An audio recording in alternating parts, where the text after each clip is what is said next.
morning, good morning, good morning, good morning, good morning Pilipinas. Kaya na magandang umaga po Luzon, Visayas at syempre Mindanao. Sa ating mga kapapayang OFW dyan ha, mag-ingat po kayo palagi lahat mga kapatid ha, mga kaibigan. Kung saan man po kayo sulok ng ating mundo naroroon, okay? So ito na nga po, welcome na naman po sa isa na naman nating reaction video. Pero bago ang lahat, nais ko lang sanang magpasalamat sa lahat po ng mga followers po natin, sa mga tala senders po, dun sa mga nag-share, mga nagko-comment dyan. At syempre, kung bago pa lamang ho kayo dyan, baka naman ho pwedeng pa-follow na din. Maraming salamat po. Meron po tayong dalawang topic dito mga kababayan. Good news po ito. Pero syempre, nais ko lang sanang batiin itong apo po ni Nanay Nida Orande. Si Queen ba to? Queen or Queenie? Villalobos. Alright. Pagbati po yan mula kay Tiger 99 ha. At syempre kay Engineer Resty, Engineer tuloy. Foreman. Foreman tuloy. Si Boss Richard. Boss Richard. At saka dito si Tatay Resty Bercasio. Shoutout po sa inyo. Ito na nga mga kapatid. Good news po na natin ha. Galing po sa Daily Tribune.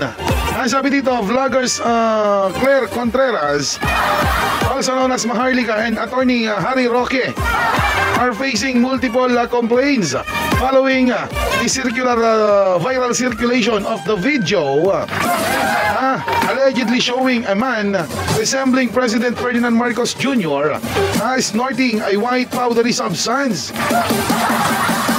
NBI Director Jaime Santiago confirmed the complainant said the National Bureau of Investigation is now conducting a probe into the matter. Diyos ko po. Salamat po sa ating NBI Director, sa ating NBI. Kasi unang-una mga kababayan, maliwanag naman at the same time, di ba? May isang vlogger na nagngangalang Pebbles, na nagbunyag nga po dyan, patungkol dyan mga kababayan, na ang nasa likod po pala ng pagpapakalat o paggawa ng video na yan ay etong si Harry Roque. Tama lang yan, kasuhan nyo ng kasuhan niya mga yan, kasi unang-una hindi po maganda yung kanilang ginagawa. At meron pa mga kapatid, meron pa pong sinampahan ng kaso. Ito po, pakinggan po natin. Bukod sa show cause order ng Korte Suprema, naggaya na rin ang reklamo ang NBI laban sa isang senatorial candidate na nagbanggit na may TRO laban sa pag-aresto noon kay dating Pangulong Rodrigo Duterte kahit wala naman. May hiwalay ding reklamo sa isa pang kaalyado na gumawa niyan. Ang tugon nila sa pagtutok ni Salima Refran. Hinainan na ng reklamo ng National Bureau of Investigation si senatorial candidate Attorney Raul Lambino dahil sa hindi totoong inanunsyo niya nang arestuhin si dating Pangulong Rodrigo Duterte. Magandang balita yung ating natanggap ngayon, granted yung TRO ng Supreme Court na hindi kailangan ilabas si PRRD. Sinampahan siya ng reklamong unlawful use of means of publication and unlawful utterances na pinabigat pa ng paglabag sa Cybercrime Act. Inirereklamo rin ng NBI si dating Duterte National Youth Commission Chairman Ronald Cardema ng unlawful utterances dahil din sa pagsasabi umanong may TRO sa pag-aresto kay Duterte sa isang panayam. Any interjection of such false news would probably create confusion to the mind of public, which would probably endanger the public order at that time. Susuriin ang mga reklamo ng National Prosecution Service ng Department of Justice bago isalang sa preliminary investigation. Tinawag ito ni Lambino na political harassment, pero nais niya anyang makita muna ang reklamo para masagot ng punto por punto. Nauna nang naglabas ng show cause order ang Korte Suprema laban kay Lambino para rin sa mga naging pahayag na ito. Gate naman ni Cardema, hindi galing sa kanya maling impormasyon o balita na may TRO. So bali, 4 na minions po niyang Duterte to mga kapatid ha. 4 na minions. Si Maharlika, si Harry Roque, si Lambino, Attorney Lambino, at itong si Cardema. Narinig niyo naman mga kababayan yung sinabi nitong si Lambino. Diba? Political persecution, ganun na naman. Pinopolitical na naman, political harassment. Attorney Lambino, diba? Ginamit mo nga ang Korte Suprema sa pagpapakalat mo ng fake news eh. Sabi mo, yun tulad nun napakinggan naman natin, napanood natin, di ba? Ikaw, sa'yo mismo galing. Hindi naman siguro AI yun Atty. Lambino. Na sabi mo, granted. Ipakalat nyo na nga daw kasi granted daw hindi naman pala, denied. Maliwanag pa sa sikat ng araw yun mga kababayan, fake news. Ngayon, dito kay Cardema naman, paliwanag ka na lang, di ba? Kasi unang-una, hindi naman magsasampa ng kaso yung NBI na yan, laban sa inyo, kung wala akong hawak na ebidensya yung mga yan, di ba? So yan po yung good news natin mga kapatid. So ito na po yung last topic natin pakinggan po natin itong si Aimee Manotoc na tila baga ang kanyang kapatid na si Pangulong Bongbong Marcos ngayon ay nawawala na daw po sa tamang landas. Pakinggan po natin.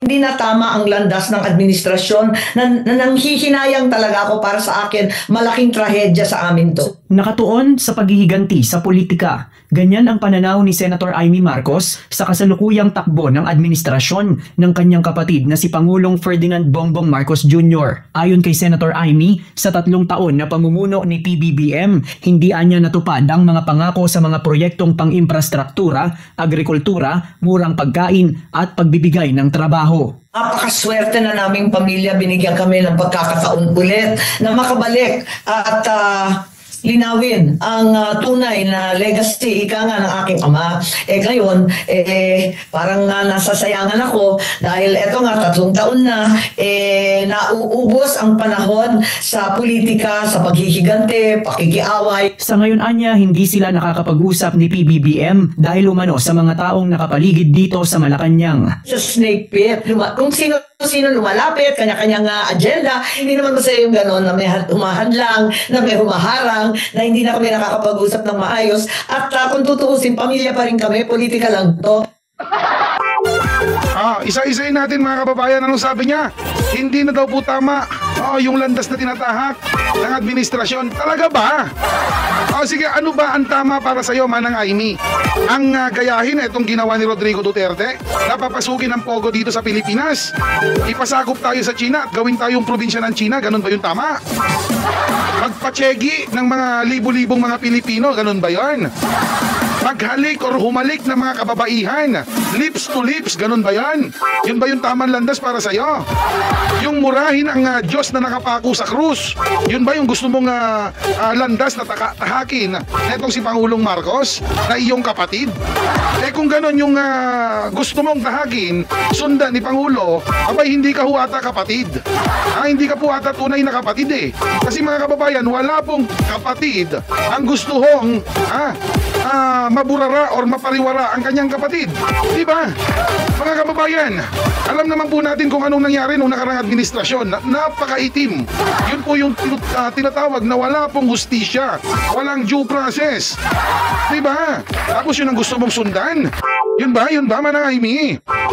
Sumagot ka. Alas ayos. Malaking trahedya daw. Paano nagkaroon ng malaking trahedya?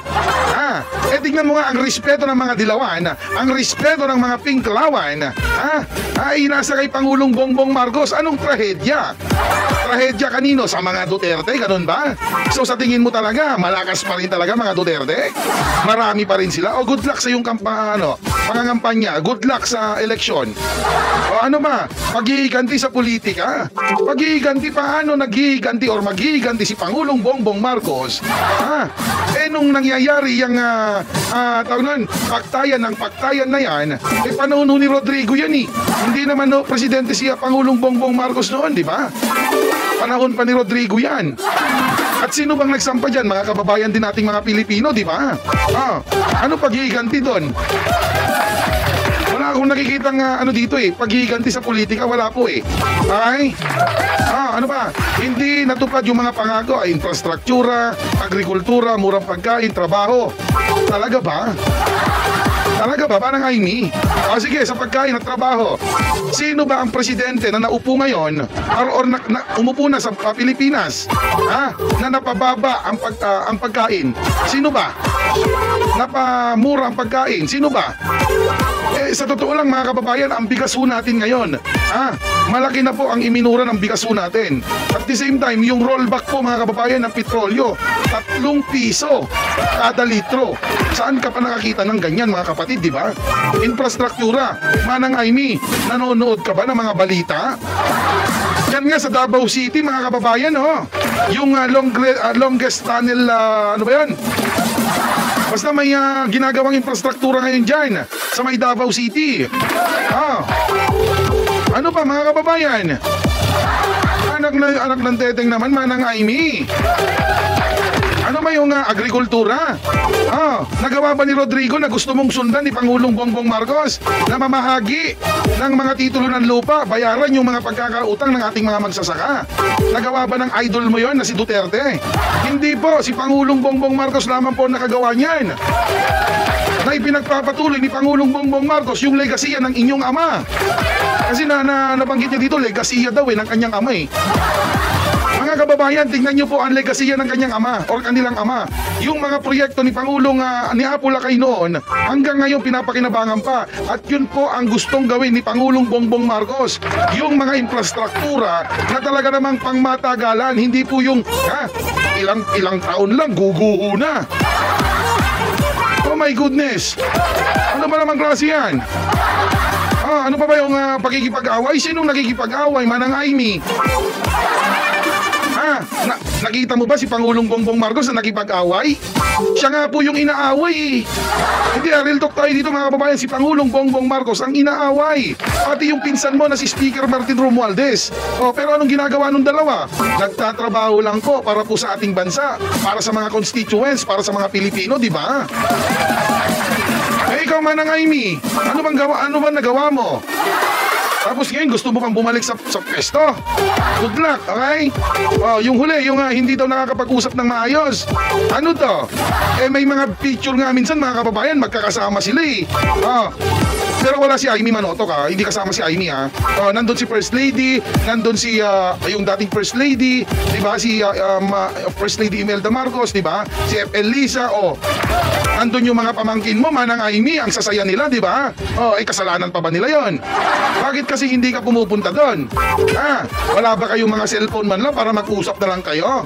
Di ba? Pwede naman yun, di ba? Hello ading, ano bang nangyayari? Kumusta ka na ba? Di ba? Di kaya messenger or di mag-video call kayo. Hindi ba pwede yon? Oh my goodness naman, Manang Aimee. Walang-wala yung mga palusot.com mo. Sabihin mo, Manang Aimee, kasi nga mga kababayan, meron hong nalaman. Ito po, ayan 2019 pa pala. Itong si Aimee Marcos, talaga namang kampi. Saan po? Sa China. At ayun nga po dyan, nagsabi niya dyan, tayo daw po ang nag-umpisa ng gulo. Galing alam naman po natin, itong Duterte po ay talagang maka-China po ito, pro-China to. Kaya ho pala. Galit ka kasi hindi na isa katuparan yung gawin tayong province ng China. Kasi nga pro-China kayo pro-China ka Manang Aimee, di ba? Kaya pala maka-Duterte ka ayan mga kababayan, ano po masasabi ninyo dyan sa topic na naman ho natin? Comment down below and please follow, like and share for more. Peace out.